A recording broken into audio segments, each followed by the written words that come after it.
Vérifier une solution d'équation différentielle de la décharge d'un condensateur. On révise le bac physique-chimie, une question qui tombe très souvent. Dans le circuit électrique suivant, nous avons un générateur idéal de tension E est égal à 5 volts, une résistance R de 10 ohms et un condensateur de capacité 1,0 farad et un interrupteur. Le condensateur est initialement chargé à la date t égale 0. On ferme le circuit. Question. Vérifiez que UC de t est égal à grand E exponentielle de moins t sur tau, avec tau égale à RC, les solutions de l'équation E1 et respectent la condition initiale. On a le schéma électrique de la décharge du condensateur.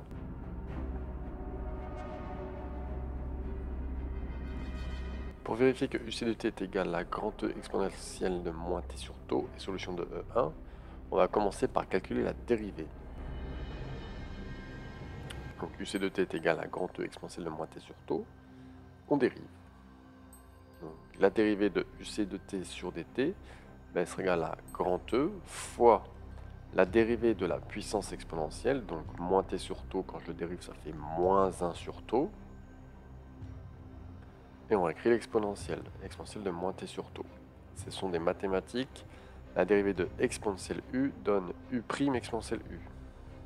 Alors on réduit.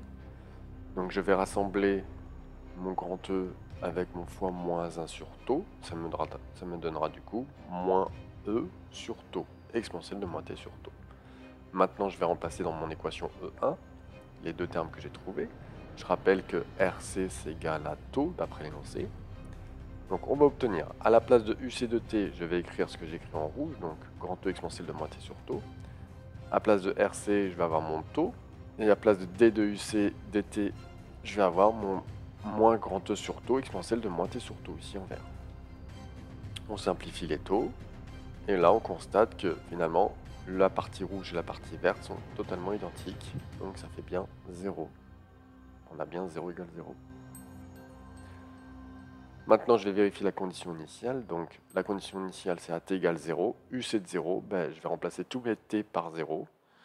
Donc moins 0 sur tau, ça fait 0. Exponentielle de 0 est égale à 1. Grand E fois 1, ça fait bien grand E. Donc le condensateur était bien initialement chargé. Voilà comment on vérifie une solution d'équation différentielle.